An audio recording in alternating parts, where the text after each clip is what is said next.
Good morning, everyone. It is Wednesday, the day before Thanksgiving, and I just got out of the shower. I haven't done anything with my hair yet. I thought I'd vlog a little bit today, and mostly it's just going to be a cooking video because I have got a lot of cooking today, and there was several recipes I wanted to share with you, at least a couple. But before I can even do all of that, I have a dentist appointment this morning. Yuck! It scares me to death. He's a great dentist and he never hurts me, but I always get very anxious and I don't like it at all. So I have to finish getting ready and I go to the dentist, and then when I get back I'm going to be doing some cooking for you. We could try to get as much of the cooking for tomorrow done ahead of time so that tomorrow's not so stressful. So anyway, join me today as we have a busy day getting ready for Thanksgiving. Does anyone else have a spot in their kitchen where it just collects everything? This is my island. I call it my island in my kitchen. It's my main workspace, and it's the collect all. It's where everybody dumps stuff that they don't know what else to do with, and I'm just as bad as the rest of the family. So before I can do any cooking at all, I have got to get this counter cleaned off. Let me know in the comments below if I'm not the only one who has a spot in their kitchen that collects junk. There we go. That is much better. So now when I get back from the dentist, I can get busy cooking. I won't have any obstacles in my way. Now if only this counter would stay this way. It's a dreary, gloomy day. It's supposed to rain all day today. Kind of matches my mood.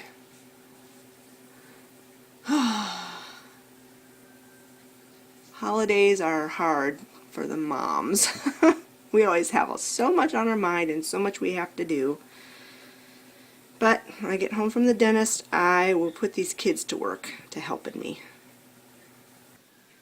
Another reason I'm kind of in a gloomy mood is because of my poor Lucy. Yesterday morning, when we woke up, she couldn't walk. She injured her back a year ago, and she got better, but she's so stubborn and she insists on climbing up and down the stairs and jumping on the furniture. And I don't know what she did, but for some reason she had a relapse of her back injury. So the treatment for it is confinement, or if it was a person it would be bed rest. And she's on a pain reliever and prednisone, which is an anti-inflammatory. And the prednisone she'll be on that until the first part of January, and she'll have to stay confined until she can walk again. And hopefully she'll be able to regain her motor skills in her hind end. So as it is, we take her outside to go potty, and I'm a little worried because she went poo-poo yesterday and she went pee once, but she hasn't done anything yet today. So I'm really hoping that her bowels and bladder haven't shut down. So yeah, one more thing to worry about. Well, I am back from the dentist, and I am so numb. The side of my tongue is numb, so I'm going to sound really strange for a couple of hours till this numbness wears off. But luckily it was just a cavity and he was able to fill it. No root canal or anything yucky like that. So I'm very thankful, and it all went well. The worst part about the whole process of getting a filling is that gag reflex, because they're working with the very last molar on the top, and so they were working so far back in my mouth that I kept feeling like I was going to gag. I hate that so bad. And then you automatically swallow and you're like, oh, what am I swallowing? But anyway, it's done. Thank you, thank you, thank you, God, that it's done. I do have a tooth on this side that they said he thought had a crack in it. That will need some attention, but that's going to be in the future. Alright, well, I can't really eat anything till this numbness wears off. and it's lunchtime. The kids are fixing a pizza in the background, you can see. And so shortly I'm going to start my Thanksgiving cooking, and we'll bring you along for that. Okay, so you remember before I left for the dentist how I got this counter completely cleaned off in preparation for my cooking today? Well, this is what it looks like when I got home. Didn't I tell you it's impossible to keep this counter cleaned off? Okay, so now I gotta clean this off again and get my ingredients together for some of the cooking I need to do today. So we'll be back. Okay, so the first recipe I'm going to be doing, it's called Christmas salad, and I got it from a lady at our church, and it's become a tradition in our family to do for Christmas and Thanksgiving. It's only 2 times of the year I make it, just so that it stays special. Not because it's hard to make, but just because I want it to be special. And what you need, the ingredients you will need, is 1 large box or 2 small boxes of Jello. Now the recipe calls for raspberry Jello, but since the recipe was made, they've come out with the cranberry flavored Jello, and so I go with the cranberry. I really like it.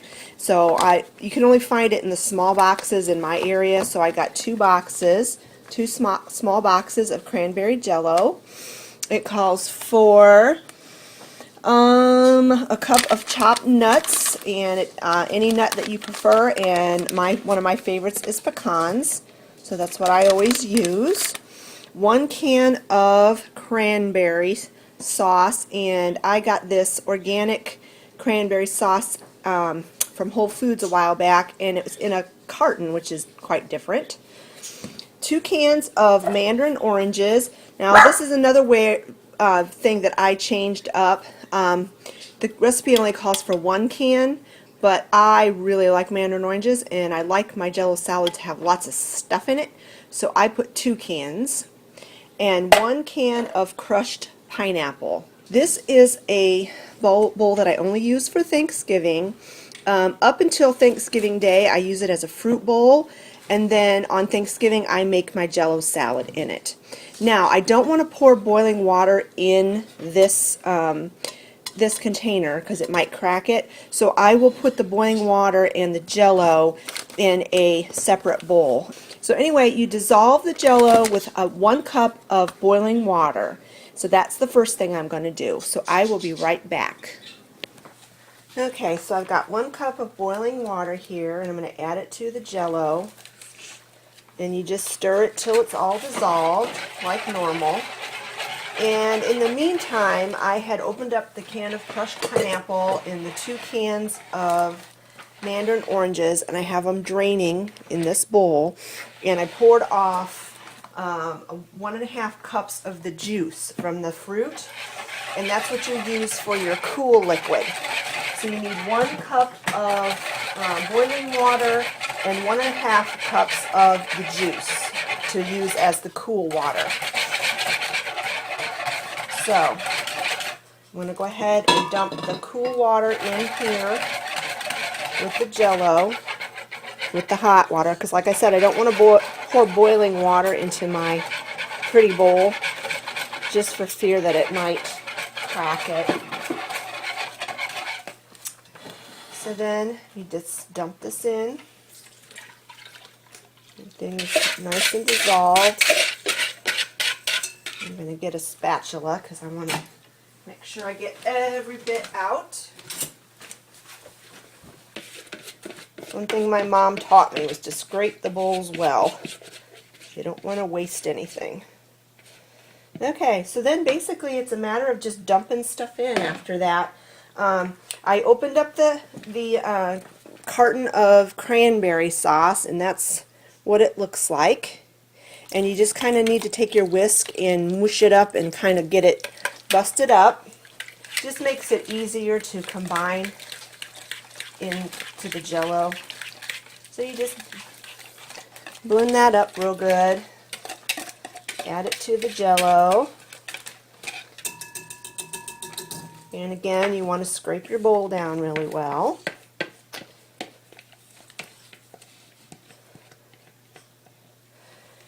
then you add in your well-drained fruit. Here's the, oops, slop. Do that every year. Slop it out. So you add that, and then you add your 1 cup of nuts. Now this is a very generous cup of nuts. I just finished off the bag, and so, but that's okay. Like I said, I like lots of stuff in my Jello. So then basically all you do is just stir this up really well. Make sure everything is nice and distributed evenly in the bowl.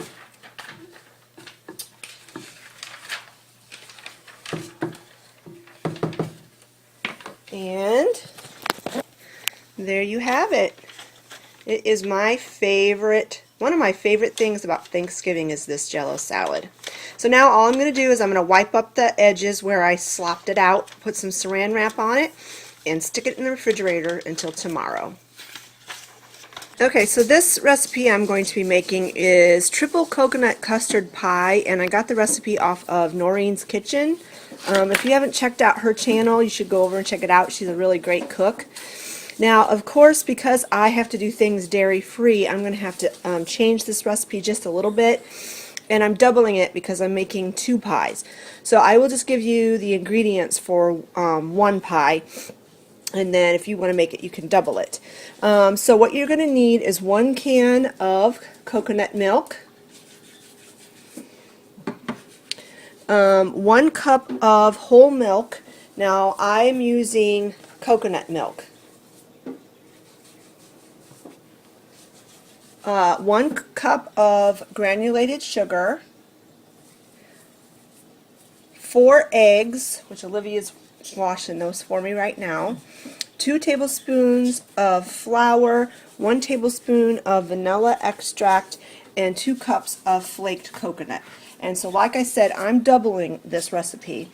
Now she also called for 1/4 of a cup of Torani coconut syrup, but if you didn't have that, she tells you how you can change it, which I don't have it. So anyway, the only difference that I'm doing is I'm not putting the Torani in, and I'm using coconut milk instead of whole milk.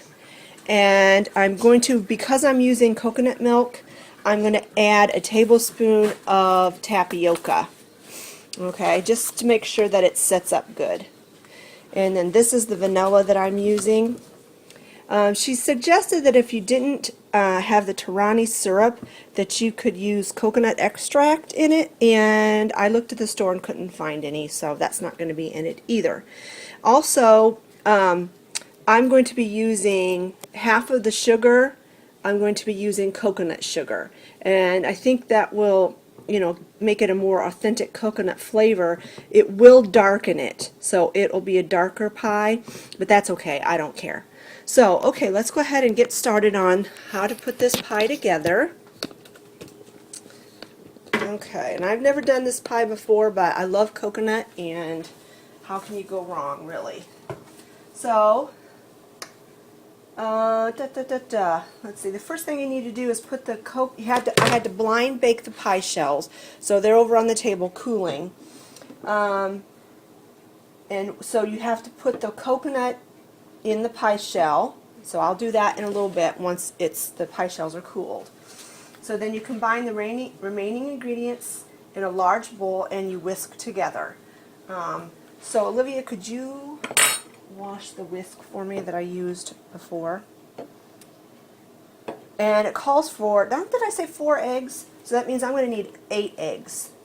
So that, I'm going to not break all those on camera. I'll crack those all separately and put them in. But I'm going to go ahead and put my ingredients in here. It's by 2 cups of coconut milk. I upped the vanilla since I didn't have any coconut extract. This is like 2.5 tablespoons of vanilla. And the flour, I'm not going to add the flour till I have my whisk available. And I need to go open up my cans of coconut milk, so I will be right back. Okay, so now I'm going to add my coconut milk. And I had 2 different brands up in the cupboard, and but I don't think that really matters. This brand tended to separate, it looks like. So we got one can, and here's the other can. This one's more gloopy. And Michelle, you are right. I absolutely love these little spatulas. I use them all the time. I don't know how I cooked without them before I had them. Love them. Okay, so there's the 2 cans of coconut milk. Let's see. Milk. Okay, now we'll add the sugar. So here's 1 cup of, it was organic plain sugar, cane sugar. And now I'm going to put a cup of coconut sugar in. And like I said, it's not going to do anything except change the color, make it a little darker.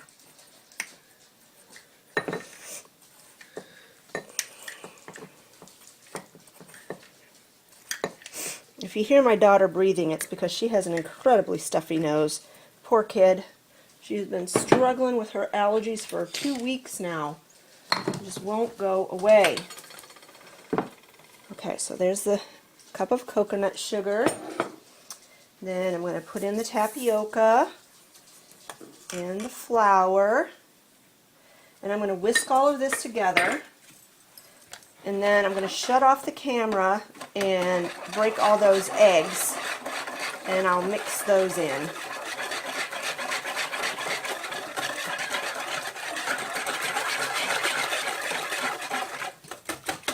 And I tell you, it smells delicious. I love custard pie anyway. Okay. I'm going to continue whisking this till it's all combined, and I'm going to get those eggs broken, and I will be back when I'm ready to add the eggs. Okay, so I got all 8 eggs broken, and I just broke them into this measuring cup. And the batter, or whatever you want to call it, looks a little bit lumpy, but that's from the coconut oil that was in the coconut milk, and it will dissolve in the oven, and it will meld right in. It won't be a problem. So I'm just going to go ahead and just whisk these eggs in. This is really not the time for my eggs to be going on, my chickens from going on strike from laying eggs. They've hardly been laying at all. They all decided to molt at the same time. And then of course the number of daylight hours has decreased. And of course, this is the time I need a ton of eggs for baking and for cooking.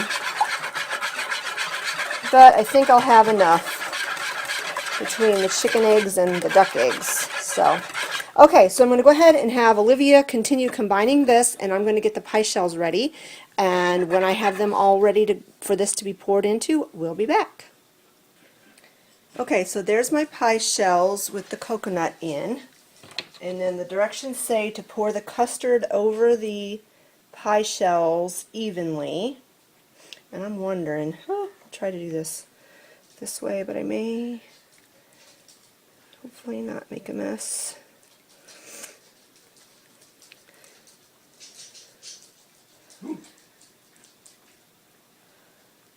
Like I said, this would be a little bit more yellow rather than kind of a brownish color if I had used just white sugar, but I like to use the coconut sugar whenever I can in recipes. Then it said to even it out with a spatula. Now this pie shell is full. I don't know. Custard might not all fit into these pies. I don't think it's going to all fit. Okay. Well, I will bake these pies, and I will just make some custard in a little dish without a crust or without coconut. And we'll just eat it like pudding. I'm going to get these in the oven, and you bake it at 325 for an hour to an hour and 15 minutes, or until a knife inserted in the center comes out clean without any signs of there being liquid in the center. The pie should be slightly jiggly but not liquidy. So I'm going to get these in the oven, and when they're all done, I will be back and show you what they look like. So here are the finished yummy looking pies. And then this was the leftover custard. I just baked it in there. And Olivia and I are going to split that later tonight for dessert. I'll sprinkle some coconut on top. So, yay! I'm really looking forward to this. And then I've got 2 pumpkin pies in the oven right now. And once those come out, that'll be all the cooking I need to do for today. And then tomorrow I will be doing stovetop stuffing. We'll be cooking the turkey, I'll be making gravy, and I'll be making homemade dinner rolls, my mom's recipe. I will record the dinner rolls recipe for you. Okay friends, I think I'm going to end the vlog out here. I still have a few things I need to do tonight before I can relax, and I want to get this video edited so I can get it uploaded tonight. I just want to thank you all very much for being my loyal watchers and subscribers, and I want to thank you for watching this video, and most of all I want to wish you all a very happy and healthy Thanksgiving. For my American friends and for my Canadian friends, you already had your Thanksgiving. I have a few friends in Ireland and in Australia, and I don't know if they celebrate a Thanksgiving or not, but in any case, I just want to wish you all a very happy Thanksgiving tomorrow, that you will be blessed and you will have a wonderful time with your families. Bye friends.